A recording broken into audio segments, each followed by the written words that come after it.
Schlenker out to center. Lundvik shoots. He scores!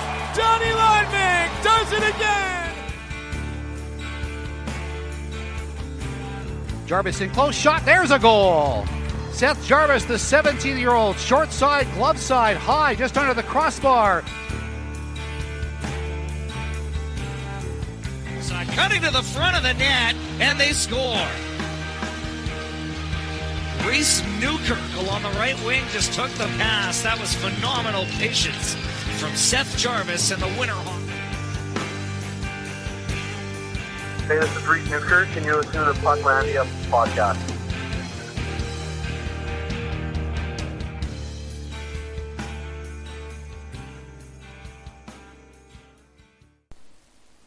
Welcome into Pucklandia. Pleased to be joined by PNW Hockey Talk's Chief Cook and Bottle Washer, Josh Critzer. My apologies to the listeners. It's been a while since we've done a show, but we're going to try to recap, the second unit power play on the Wenatchee game from Thanksgiving and go from there. What do you think about that level of detail, Josh? You think that's necessary? You never know sometimes, Chad. The Pucklandia listeners are loyal, and they are the diehard fans, so they may not mind that conversation, actually.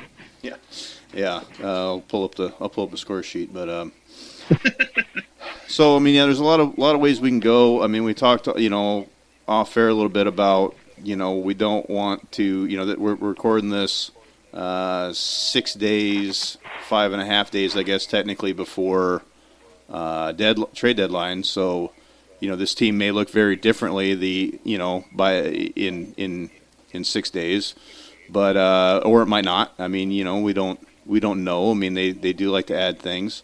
I guess maybe let's start there with the move that they have done and bringing in an NCAA defenseman in Jugnauth. I know you are the resident NCAA expert, and I don't know if you still have time to follow that league as closely as you have in the past, but we've definitely seen results here in the WHL. What's kind of your broad brush feelings on Tyson Jugnauth so far? I really like the Jugnauth acquisition. He's, I think the price that they paid for the talent that they got, I think is they got a good deal on that.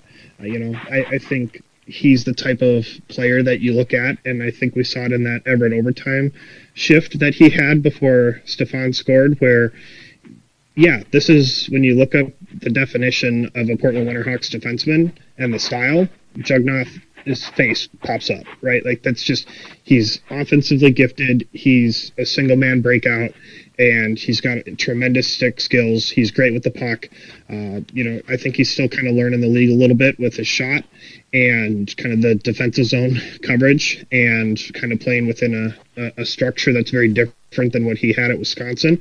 I did still kind of follow the league. I try to catch as many of the University of Minnesota Gopher games as I can. A lot of them are on delay nowadays because the Winterhawks are playing at the same time, and that's where my loyalty is at the moment. So there's just a lot of that. But I've seen Jugnauth play multiple games, both against the University of Minnesota, and then I've seen him play against Michigan Wolverines.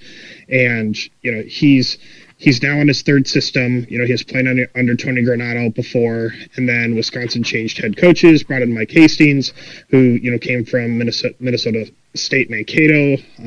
I think I'm saying that right. They've kind of had their name has changed a little bit over the years, but he's a little bit more of a defensive-minded coach, very structured coach. For fans of the World Juniors are going on right now, Mike Hastings he coached the men's World Junior team as well. So great coach there, but he's kind of preaches the defensive side of the game first, and Jugnauth fell kind of out of favor there and was kind of looking to play a little bit more. He's a prospect of the Kraken. So anytime you have a player like that who's drafted there and is trying to get signed, he's going to want to play. And, one of the big differences, we're not going to get into the NCAA versus CHL path and, right now in this conversation, but is just number of games.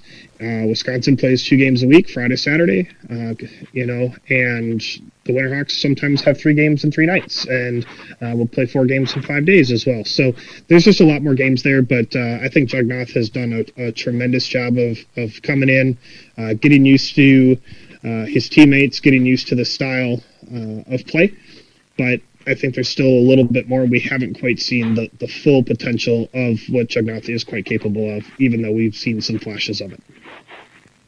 Yeah, you mentioned that overtime shift, and I think I had forgot about that. And then, right when you mentioned it, it just kind of popped up, and I was like, yeah, I know exactly what you're talking about. I mean, it kind of reminded me of that one with the Mooseheads, the year that they beat Portland in the Memorial Cup, and that Jonathan Drouin shift, where you just cruise around, reverse hitting guys, nobody can get the puck off of them, like that kind of a thing. And yeah, that I do recall that play that you speak of, and yeah, that was it was a good sign, as far as trying to throw a guy out there in 3-on-3 and really open it up and see what he's capable of. And yeah, a point a game so far, and yeah, I mean, already got in 8 games. I mean, he probably only played 8 games for Wisconsin to date this year. Just if I was to guess. Yeah, and it's a different type of game, and it's a different style of game, and especially in the NCAA, it tends to be a little bit more of the older players. For the most part, you have to be at least 18 to play. You occasionally have some 17-year-olds at the start of the year, but like the University of Minnesota's goalie is 25 years old, right? Like, are we talking Jake Grecius at that point? Like for Winterhawks fans, that would be going up against a player who's 25 and probably even older than Jake Grecius, actually. But the NCAA is just, sometimes it's grown men that are playing that game as opposed to kind of playing against your peers a little bit with what Jugnauth is having now. So I think from that standpoint too, it's maybe a little bit easier for him. He goes from being one of the younger guys to maybe one of the older guys as a 19-year-old. So yeah, I think there's just some. It's just a different atmosphere. It's a different perspective. It's a different form of travel. He was being able to kind of fly charter to riding a bus. It's a little bit of a different form of travel to getting to the games and such. But, from all accounts, and, I've talked to him a couple times on record. I've talked to him a couple times off record. He's just having a lot of fun, and he's got a very contagious smile. And you can kind of see the flow out of the back of the helmet a little bit. So he's just having a good time, and I think he's relaxed a little bit, and he's allowed to kind of play freely. And when you have a skilled player like Jugnauth, and you've seen it with Cagnoni at times, and Southern to an extent as well, when Mike Johnson gives his defensemen free rein, and you want to go. And that's Jugnauth's style. And, sometimes are there going to be mistakes in the defensive zone? 100%. But then he's going to have that offensive zone shift. He's going to have that breakout pass that led to the first goal or the second goal. I can't remember which. I think it was the first goal of the weekend or the most recent game to Josh Critzer, where, he kind of feeds it up ice and gets Portland out of the zone. And so there's going to be goods and bads that come with it. I think he had a +4 night, and plus minus is always an interesting statistic, but he's had a couple of +4 nights, which if you're at least doing something right if you've got a +4. So I think there's a lot to like there, and I think that's kind of a sneaky acquisition that Johnson was able to make. And it's from Kamloops' perspective, they found newfound money, I think, as John Keane had put it. The guy they weren't going to get, the guy that wasn't going to play there, but is able to come to Portland, and it doesn't cost Portland too much. It's just a couple of picks, and some of that has to do with the conditions if he's back next year as a 20-year-old and things like that. But if you look at some of the prices that are going right now, especially after what we saw today with the Geeky and Savoy trade, some of those prices are pretty high. Everett paid a second round pick to get an overage defenseman as well, kind of an offensive defenseman. So I feel like they kind of paid right in line with kind of market value, maybe even a little bit of a discount. Yeah, I mean, and if you're Kamloops on that deal, I mean, it kind of reminds me of the Adam Tambellini trade a number of years ago with the Hitmen. that was a player that Portland had on their list and wasn't going to sign. It didn't really have room in the lineup for him anyway, and you know, they were on the top of the cycle at that time, and that pick turned into Cody Glass, if memory serves. And so, Yep. you know, that's you know, you have these players' rights, and sometimes you can sign them, and sometimes you turn it into something else. You know, which, you know, side note, as a backer of the Gophers, I've been tweeting at the St. Louis Blues that they should really sign Snuggerud and do so in the next 4 days. You know, the tournament he's having. I mean, what, you know, do you think he signs a pro deal here by the weekend? I don't. As much as I would love to see him in Portland, you know, it kind of happened with Chaz Lucius a little bit. You know, that I think if it was going to happen, it would have happened in the. I know you're probably saying tongue in cheek a little bit, but you know, like the Lucius, you know, he signed, you know, from the Gophers during the off season. And then left type of thing. So, you know, the Gophers have had that happen to him in years past. I think it was Kyle Poso, but I don't think he went to juniors from that. I think he went right to the Islanders, if I'm remembering my Gopher pains correctly. But yeah, Snuggerud, he did come to a Neely Cup when he was 15 years old. So, you know, we have seen him in Portland. I've actually interviewed him as a Winterhawks prospect, you know, dating back years ago. And, you talk about a guy who would be absolutely dynamic. Jimmy Snuggerud, that shot he has is just, it's second to none. And, you know, when you watch World Juniors today, you got to see what Gopher fans and why Mike Johnson was able to identify that as a talent. And I know you put it out there all the time that, you know, Mike doesn't always get these guys coming here, but he is, you know, really good at identifying some of the talent. You know, Matthew Nyes was another one who is just a tremendous player, and went right from college to the Toronto Maple Leafs organization, and you know, he was a player that, you know, that the Winterhawks had identified out of Arizona. So you know, a lot of players like that, and you know, sometimes you never know what might be out there. But you know, Snuggerud has had a NCAA path for a while, and his dad's got connections to the University of Minnesota and all that. So I would be very, very, very surprised, but you know, stranger things have happened. Yeah, for, you know, most of you listen to this, you'll know if the Americans won gold or not. I'm sure that they did. But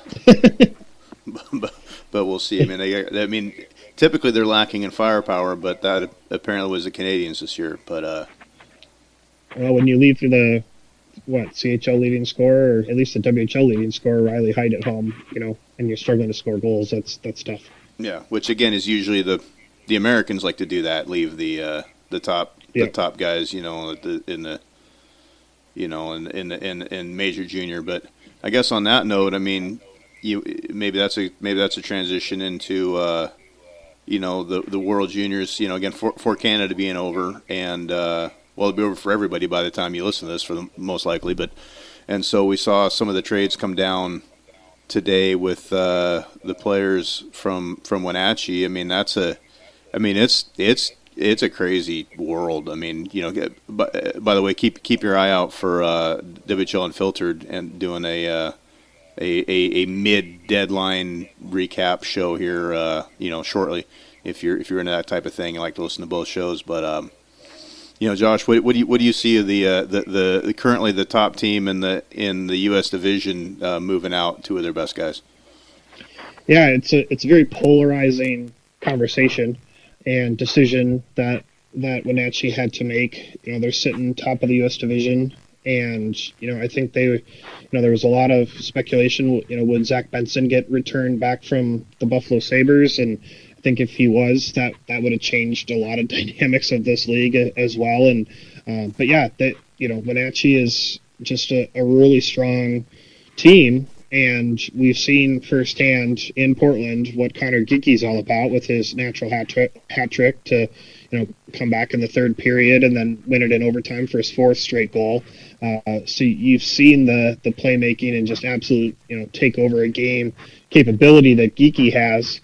But, you know, Wenatchee was kind of dealt a a pretty unfortunate hand with how all the trades went down last year, and with Winnipeg basically emptying the cupboard before they made the trade, or before they moved the team from Winnipeg to Wenatchee, and so they basically had no draft capital whatsoever, and so they could either choose to compete this year and have a really strong year and probably be the favorites in the West. I think Prince George would like to have a word about that, and I don't think they're done adding at this point, but you're looking at being, first or second favorites probably in the Western Conference to now where they'll still be a playoff team by 100%. They're not going to fall completely off with everything, but they're just, it's a tough spot. And so they've elected to move Geekie and Savoy, and, in doing so, I think they recouped like 4 first-round picks. They got 3 roster players that are going to be able to,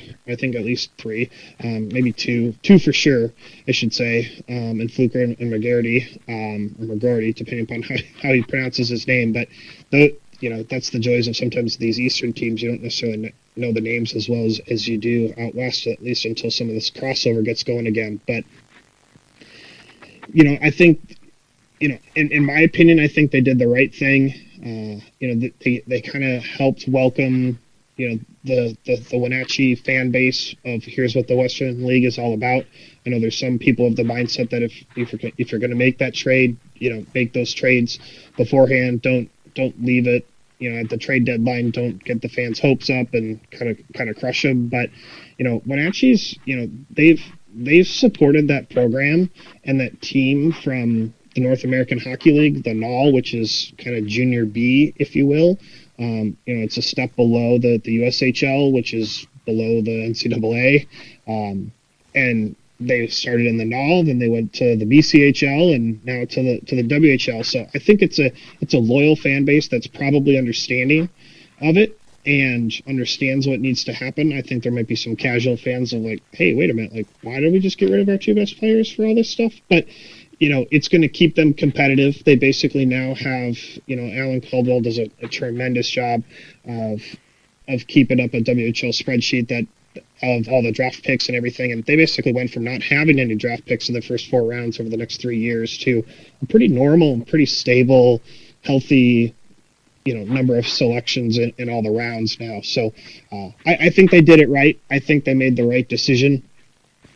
From a Portland's fan standpoint, for the vast majority of people who are listening to this show, I think you couldn't be happier that they're out of Wenatchee and that they didn't go to Prince George or Everett. I know Everett was sniffing around Savoy there for a little while, so you just never know. But now those guys are out of the division, out of the conference, and if you do see them, you're probably pretty happy because that means you're in the WHL final. So another guy that there's rumors about, and a player I'm not that familiar with at all, in Nate Danielson, and I'm trying to do a little research. I'm hoping to talk to a friend of mine that works for the Brandon newspaper about him. I mean, I don't know what you've heard or not heard, or public or off the record or whatever, but I mean, this is a guy that, I think we were obligated to talk about a little bit. And, yep. His numbers this year aren't good, but he, made Team Canada. And, 1 goal, 2 assists in 5 games. Is that struggling? Is that not struggling? I mean, Canada obviously needed more goals than they came through with. I mean, this is a player that is a first round pick with a pro deal in his pocket. So there is there's something there. Whether this is whether he's slumping or not. I mean, what's your feelings about this player? Yeah, I think Nate Danielson is absolutely on the Winterhawks radar. And, we've seen some of the national guys like Jeff Marek talk about and put out there that Portland's interested. I can confirm through some of my sources that they are having conversations around Danielson and have been doing scouting and understanding, just kind of making sure, like, hey, is this the type of player that's going to fit our system, fit our style? He has a little bit more of a bigger body He's got some size to him. He's got a good frame. I think they got him listed at 6'2", 180, 190, somewhere in there. And he's playing on a Brandon Wheat Kings team that's kind of struggled, and I don't know how much is around him. I know that there's another guy that's on the Wheat Kings that's maybe not as more of a bigger name that they've kind of been sniffing around a little bit as well, that could maybe come over in a package or something like that. But Brandon's kind of they're kind of up and down. The middle part of the Eastern Conference there is kind of jumbled, and if you win one night you're in fourth, if you lose you're in seventh, type of thing. It's a lot, pretty jumbled there in the middle of the pack, and Brandon's probably looking around going, okay, we've seen the moves Saskatoon's made, we've seen what Swift Current has done, we've seen Moose Jaw Medicine Hat is primed for the future. They've got some of their really young players that are playing strong games right now and putting up a ton of points as well. So, I think they're probably looking at some of these prices going, okay, let's, we can probably make it, in the playoffs. We can, maybe get a couple home games, try and help our bottom line a little bit. But a guy like Danielson coming to the Winterhawks is probably maybe a breath of fresh air that he might need. I don't know if the player is necessarily struggling, but like you said, the numbers aren't quite there. I know that, the style of play that Brandon plays is not as up-tempo and kind of as free-flowing as what the Winterhawks have. So I would imagine you would see Danielson's numbers pick up dramatically if he were to come to Portland. We've seen what a change of scenery can do. Look at Josh Davies, he was on that Swift Current team, and, he's, I think they're kind of feeling some of, they went out and got Geeky, right? And they got the Dvorak, and who was a LA Kings prospect, a second rounder. And, and so they're kind of feeling some of the loss of Josh Davies, and, Davies has already got a career high in goals, half the number of games that he had playing with Swift Current. So, Johnson is really, and his staff are really good at developing players and developing talent and unlocking these skilled forwards' abilities. And I think he could really help Portland. What is the cost?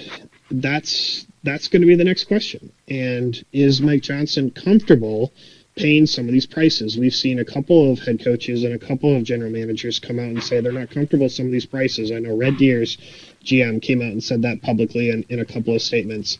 And when I talked to Mike Johnson last week and over the weekend about when Morgan Stickney was here, I had a chance to talk to Mike about some questions and things, and he was just talking about how expensive these prices are. And you look at what Geeky and Savoy went for, and Danielson's probably in that next ring down, maybe closer to Savoy, to Savoy's cost. But you're looking at 2 first-round picks, probably at minimum as a starting point, and then you're potentially talking about a roster player.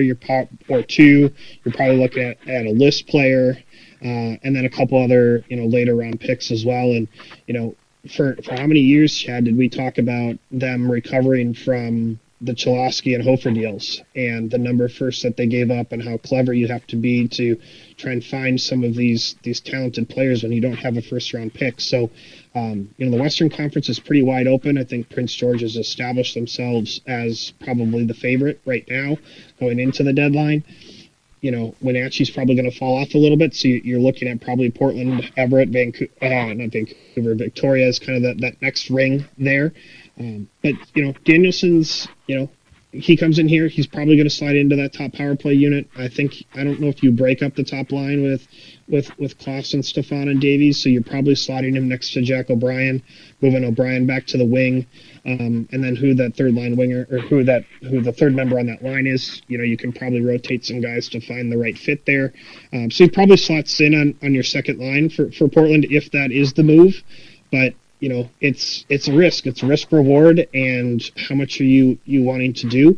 And the other thing, I know I'm long-winded on this answer, but some of the moves that have been out there have been made by teams that are comfortable the next year unloading to try and recover some of those picks. And Mike Johnson's just not one of those guys that next year is going to look at moving a 19-year-old Carter Sutherland. He's just not going to move a player of that caliber or move a Diego Battazzoni or a roster player who's got a ton of value to recoup some of those picks. So, Kamloops can make that trade for Zellweger and Hofer, and then the next year flip Minton and get back several of those picks. Winnipeg can go acquire all those guys, but then they're comfortable moving Savoy and Geeky and recouping those picks now with Wenatchee. Johnson's not that style. He's not going to move those guys, so more likely than not, if you make that trade, you're now talking to your scouts about, okay, we're going to need to find talent that can help us that isn't first-round talent. Well, when you mentioned Battazzoni, I mean, for most of last year, that was the only player on Portland that they had traded for, but he's never played a game in another Western League uniform, and at the moment, I mean, they only have a couple guys that have played anywhere else in the league. So, I mean, they are mostly homegrown, and which is always kind of an interesting thing. I mean, if you run a Western League team for basically 13 years, not counting the Pittsburgh experiment. I mean, you're gonna I've made this point on other shows that. If you think of Mike Johnson as the guy that will trade a couple of firsts for Marcel Nobles, and Hofer and Cholowski and these kind of guys, or is he the guy that again puts his roster together completely of his own guys that we've seen recently, or maybe bring in a Sean Dosange, and who's the other guy that year that I really liked that didn't cost him much? Matt Ravel, those kind of guys, Yep. And so Lucas McKenzie styles. Yep. Oh yeah, I thought he was great addition for that team. But but then you look back at those those 4 runs to the finals, and only winning one of them, and you think, were you a one piece away from beating Edmonton one of those years, or Kootenay the year before that, and so I wonder if how much that keeps you up at night. I mean, when I had Brendan Burke on the show, he talks about how he literally has nightmares about that Game 7 2014 against Edmonton, and so if you're Mike Johnston, I bet you've had 10 years to think about those Edmonton series, and were you one guy away from that, and was that a guy you had to trade a first and a third for, or whatever? You know what I mean? Like, so that's a balance. I mean, we on Unfiltered we often talk about the 2018 Swift Current Broncos, and I would argue they needed every last guy that they went and got to put them over the edge. I mean, that team, they had three different guys score overtime hat tricks.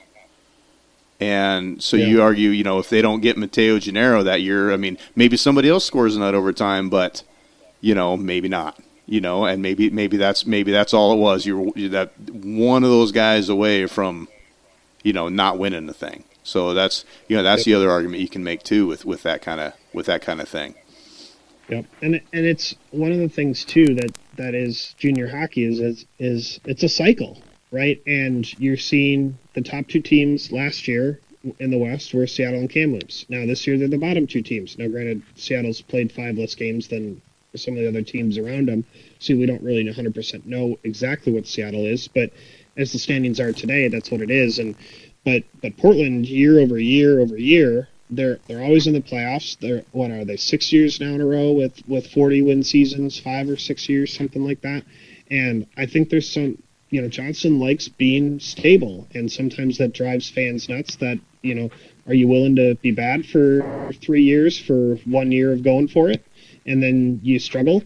What does it do to your attendance when you're not playing well? Seattle's won 8-1 in their last 10 games. Losing's not a lot of fun.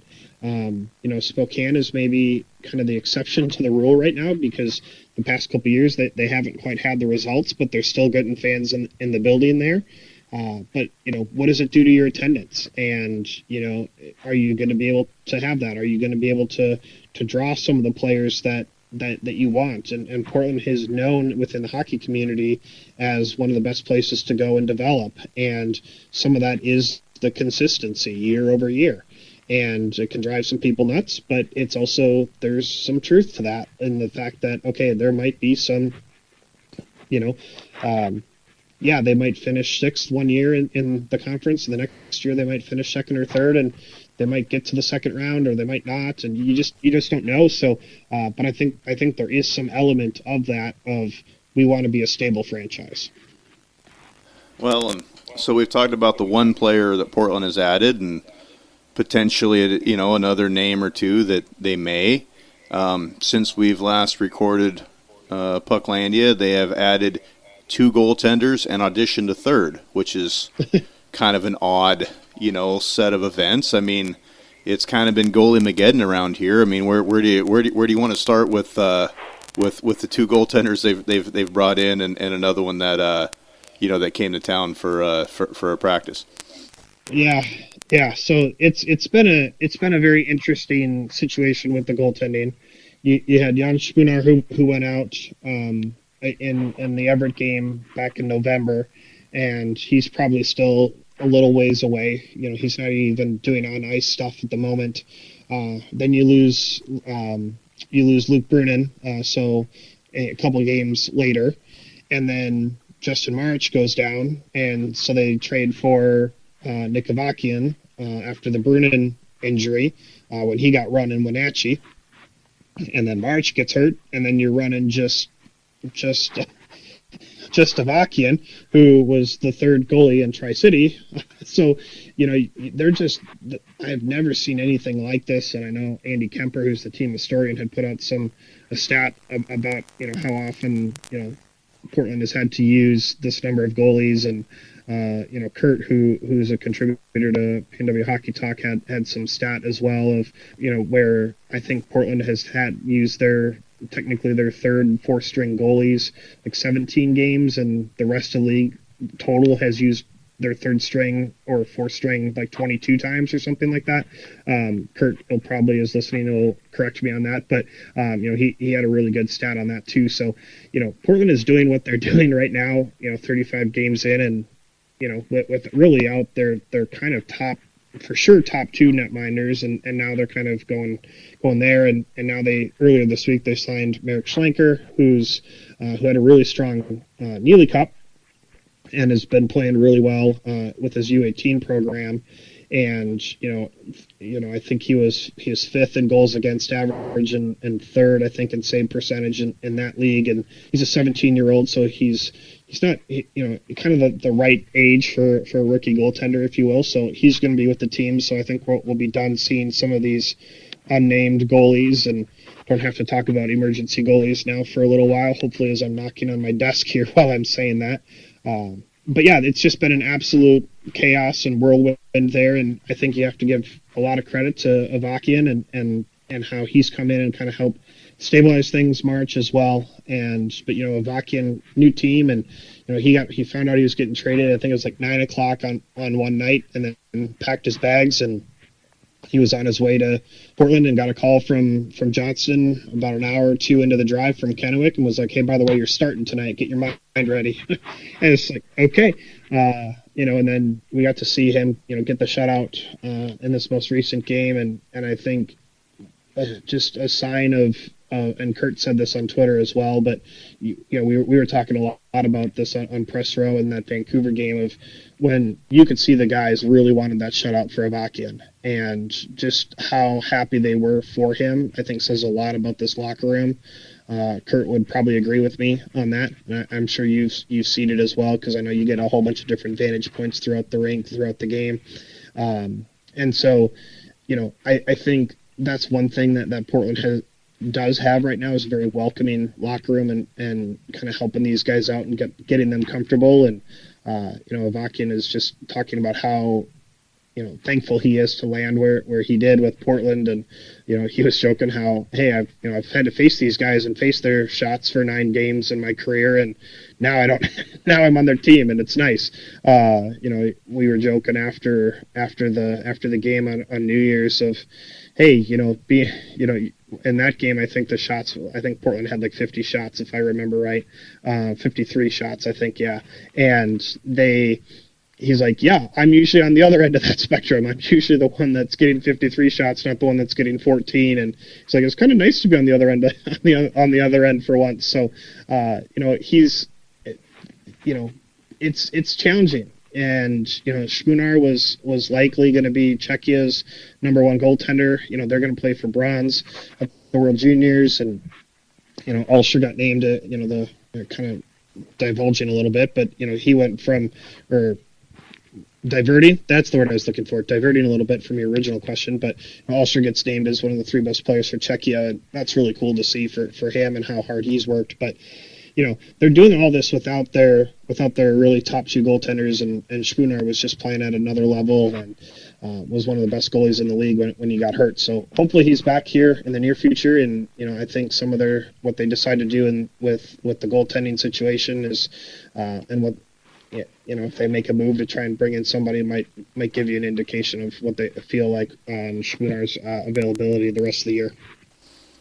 Well, I feel you're qualified to answer to this question. I've been meaning to bug you about this, over the last couple of weeks. But, with the scholarship program, we don't do it by first half, second half semester anymore. It's a full year, right?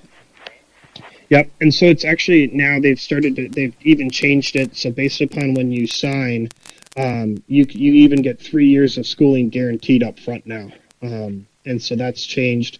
From when I first started, I think it was 1 year of guaranteed school, then it jumped up to 2, and now it's up to 3 years of guaranteed schooling.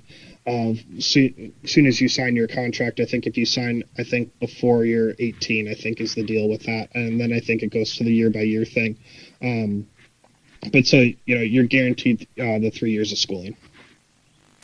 So if in the old system, Avakyan would have. If he played the game before Christmas and the game after Christmas, there's a semester and another semester. But in this one, he probably already had that coming to him, from his previous WHL stop.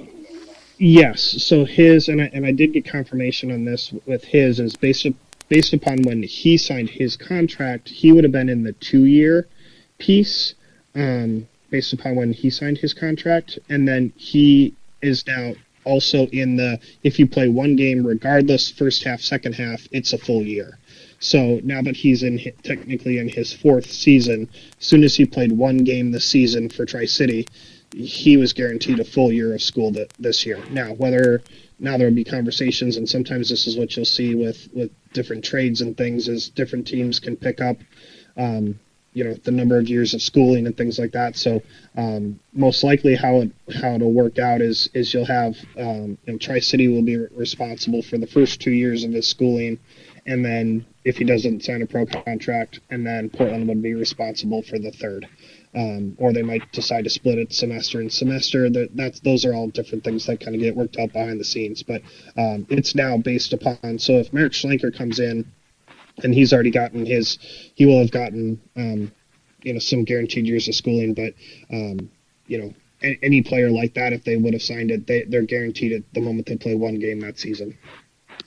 So essentially, the cost of tuition is real if you're the Portland Winterhawks at this point. Yep. It's very real. And, Stan Gert, who does a really good job with the Waha organization, and give him a quick shout out and all the work that he does. Anytime you see the Waha 50-50, the other 50% of that goes to help pay for these guys' schooling and education. He's got a booth and stuff that's set up out on the concourse where you can buy, jerseys and sticks and pucks and different things that go to support the Players Education Fund, and the jersey off the back raffles and things that they do there. So, but yeah, all that money is what is used to try and help pay for some of the schooling, and the scholarship program is a great opportunity, and it can vary. If someone goes to a small school up in Canada, that costs very different than, say, Nick Perna going to University of Arkansas or Texas or wherever he is. That's a very different level of schooling. Or Alex Overhart going to University of Denver.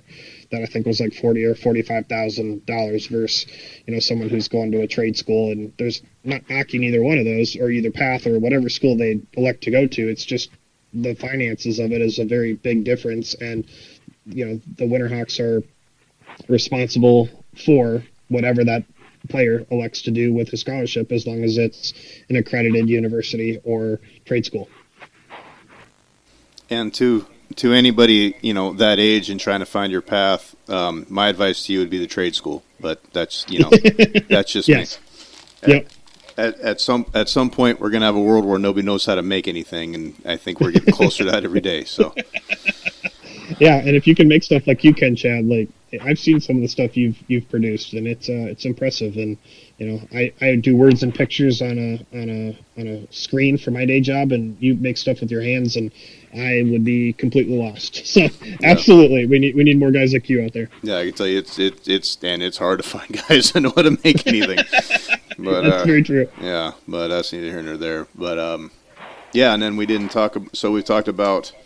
5 goalies? Let's go. That Portland has the rights to or has signed. Let's talk. You want to talk about a 6th that they have the rights to that made a little bit of splash in town here lately? Sure. Yeah. So Morgan Stickney, she came. She's the first American female drafted in the Western Hockey League, and Portland drafted her. And she came in she was not, they wanted her to come to the Neely Cup and training camp, but she's playing for Shattuck St. Mary's in Minnesota, and they start their tryouts and their program, in that same August timeframe. So they weren't able to get her out to training camp like they wanted. And so they were able to bring her in for a visit over the weekend, and was able to get her into a practice on, I think it was Monday, if I'm remembering right. If I can remember all my days, that would have been New Year's Day. Was that right? Does it sound like a thing? I can't even remember it anymore. These days have kind of run together. But she did get an opportunity. I was at the practice and along with several other media members, and got a chance to talk with her a little bit. And she's got a very interesting path. She's got a very different set of choices, and she talked about her goal is to be able to play in the professional women's hockey league that just got started here over the past couple of days as well, which is a really cool experience, a really cool opportunity for the young women and women out there to be able to have a league that they can aspire to. I think for women, just being very blunt, the path right now is the NCAA. A lot of the Canadians, I should say, especially, go to NCAA as well. And there isn't a junior A or major junior really for the top end talent right now. There's some programs and some opportunities out there and national team and stuff here and there at U18 level and things, but it's just not at the level that the men are yet. And I think that's going to change eventually, hopefully. But for right now, it's a unique spot. So there's some speculation and some questions out there of on the men's side, if the moment a player plays one game or signs their standard player agreement in the WHL, they're no longer eligible to play in the NCAA. And I'm still trying to track this down, but there's a couple of different sets of information out there right now that. Is that the same thing if Morgan Stickney were to come to play for Portland, because men's hockey and women's hockey is technically classified as 2 different sports, and so she might still be eligible to play in the NCAA. I know there's a goalie, and I can't remember who it was who tweeted this to me, but there's a goalie who I think played in the OHL or the Q and played 2 games and is now in major junior and is now playing, I think, for the University of Minnesota Duluth. In the NCAA, but I don't know for sure yet whether or not she would lose her eligibility for NCAA, which would really limit her path if she were, just based upon how just what the women's game looks like right now, and that's I'm trying to say that as respectfully as I can. It's just a different option right now, but by all accounts, she was very personal. She was very, she spoke well, and she's a 15-year-old, and I think there were 6 or 7 cameras. There was multiple microphones, big bright lights pointing at her, and she stood there and answered all of our questions. And she's been on Good Morning America and some of that, and she's got a bright future ahead of her. At the practice, I think there were some moments where she made some good saves. There were moments where James Stefan picked a corner on her, but there's also moments in the WHL games where James Stefan's picking a corner on a 20-year-old WHL goalie, right? Like, there's really no shame in James Stefan picking a corner on you. But there were moments where where you could tell that she was a 15-year-old prospect, and that had nothing to do with the fact that she was, male, female, whatever you want. And it's just a very different level of play than what she had experienced before. So all the guys were really excited. All the guys, treated her really well. I talked to several of the guys afterwards, and they were just, it was a fun day at practice, despite them getting bag skated at the end and all that. But everybody had good things to say about the experience. When she came off the ice, she was smiling from ear to ear. You could see it through her mask. So by all accounts, she really enjoyed her time here. I would say right now, if you wanted my honest assessment, I don't think it's likely she plays a game for the Winterhawks, but I hope I'm wrong in that case, and I hope that she has the ability to earn it if this is something that she decides she wants to do. Yeah, that's really, I feel the same way about most of the points you've made. I mean, that's really interesting. I hadn't really thought about NCAA eligibility on the women's side of the game. I mean, up until, there was, it's kind of like the USFL and the XFL. Now they've merged. And they're going to have whatever they do for spring pro football in the States here. But, the women's leagues were kind of like that. There was the 2 of them competing, and now they're united. And, it's kind of a weird thing they haven't came up with, names yet. But, for those of us that haven't really been following it, they've been filling the barns, the last couple of, they just started this week, and people are into it, and they've been getting, good traffic on the internet. And, I haven't caught any of the games yet, but so far, at least to start, it's been a splash. But so, before this week, really, there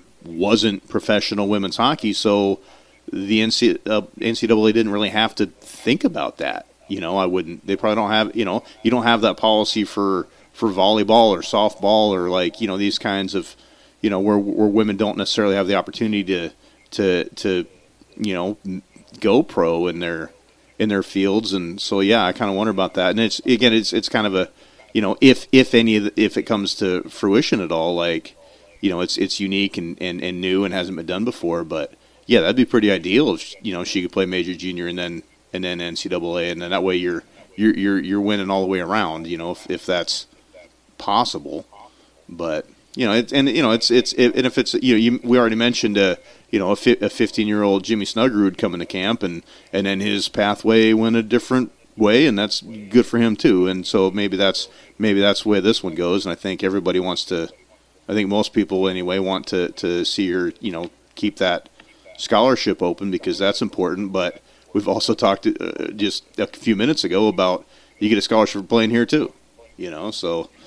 That isn't so bad. And so it's kind of, if she's good enough, she'll get the opportunity. And if she's not, then we'll move on, because that's, it's if hockey's a meritocracy, and I believe it to be, then, you're going to earn your opportunities. And, it's fun because it's new and it's groundbreaking, but, ultimately, and, sometimes you never have enough goalies in the system. That's, another thing we've talked about tonight. So, but it's a fun story. Yeah, and there was a lot of questions and things around, hey, why can't she play? And she's 15, and 15-year-olds can't play in the league. I think outside of the 5 or 6 games, but also it's different for USA Hockey versus Hockey Canada.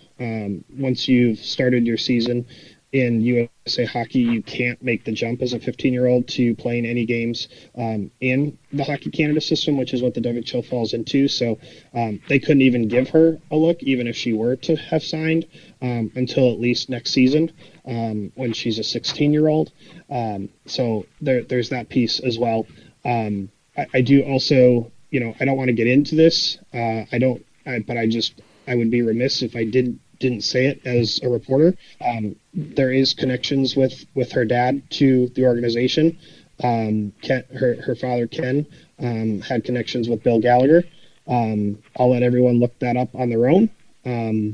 So I'm not going to get into any of that, but it is part of the story. It's not a part of the story that I'm going to cover or talk about. But there is some connection with the family to the organization. So she is familiar with Portland and knew a lot about it, outside of, being drafted and everything like that. So, and we've seen that with, other players and other things like that as well. But, so she absolutely has some opportunities to, be able to play here, should that be what she wants to do and what's best for the team and for her and for her path. But, by all accounts and everything that I've seen from her, I think she's got a really bright future ahead, and I think there's a lot to be excited about for her. Yeah, and then one thing, too, that I was kind of pleasantly surprised, I figured there would be a lot of, you don't read any comment section about any article anywhere, right? Yeah. And I kind of expected there to be a lot more shitty comments than there was. There was a couple, I saw a few, but there always is. But I thought it was not very many. Like, for some reason, society has progressed, at least as far as goaltending in Major Junior in one particular town, that we're kind of like maybe okay with this if it happens or whatever. You know what I mean? Yeah. And so, people, old white dudes weren't as threatened as they maybe are in some other occasions. So I was kind of happy with that. There was a couple I saw, and I'm like, yeah, you're the victim here, dude. Figure it out. But yeah, so so that was a nice thing, and I liked that part of it, because you're like, you see a number of comments, and you're like, oh man, okay, maybe I'll look into this, and like, oh, look at that, a bunch of thumbs up emojis, and hey, way to go, Morgan, or whatever. Like, oh, okay, that's nice, it's good, because again, no matter where she ends up and whatever success level she has, like, she doesn't need guys like us being shitty to her, that's not going to help anybody, Right. It does nobody any good. And, you just, all that you hope for is that she, has the best opportunities out in front of her, and she goes out there and earns it. And, she's working hard, and, I can't remember her exact quote, but she's got, I had asked her, do you have I ask a lot of the players and prospects and different things if they've got a quote or favorite quote or saying, but I can't remember exactly what hers is, but so I apologize, I'm probably going to do it not the right justice here, but it's basically like, work hard, no one cares, or something like that, or like, congratulations, no one cares. It's something along those lines of just, and I wish I had it here in front of me. I have it in my transcribed audio, but I'm not in front of that computer at the moment. But basically, she's got something up there about just, keep working hard, and no one cares how hard you work so far. Keep working. So, you can tell she's got the drive, she's got the passion, and there's she's got a very bright future ahead of her.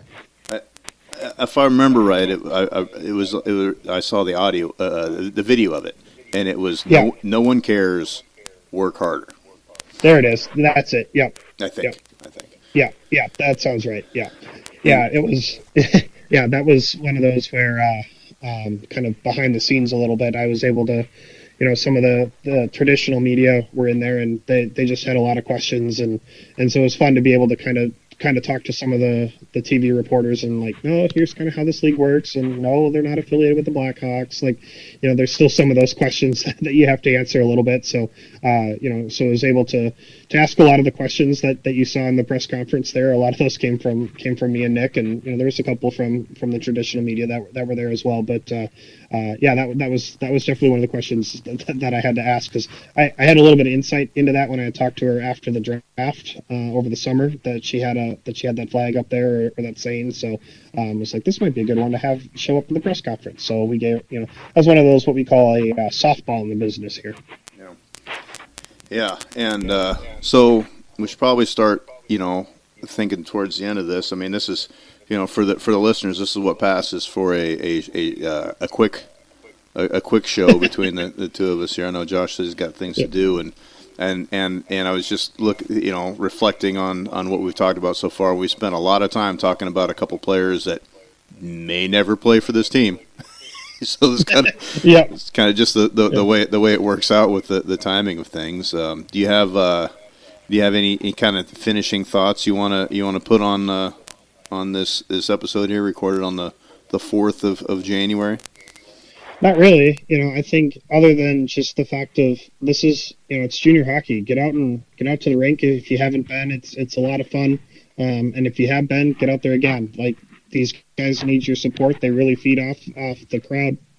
Anytime you talk to them after the game, like I do, and on record or off record, there's always a comment about the crowd, and it's like, oh, there was only a few thousand people here, but boy, were they loud tonight. Or wow, it's different when there's 8,000 people in the building and they're all rowdy and cheering and everything. So they can absolutely hear the fans. So keep making the noise for them. And there's a lot of fun stories on this team. There's a lot of guys that are working really hard, trying to sign their pro contract, or trying to earn a contract, or trying to climb up in the draft rankings. And so there's just a lot of cool stories and cool opportunities that are out there. So get out and support this team, and also remember that these are 16 to 20-year-olds. These aren't professional hockey league players and NHL guys out there. So they are trying their best. As one guy said, I'm not purposely trying to shoot the puck into the stands. I'm not trying to put my team on the penalty kill, despite what some fan might have yelled at him when he had his latest delay game penalty.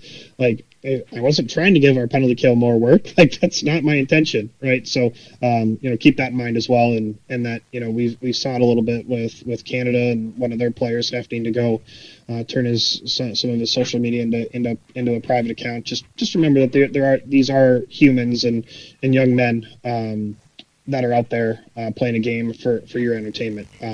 And as much as we're talking about trades and moving players, there is a human element to this as well. So try not to forget that as well if you can. Yeah.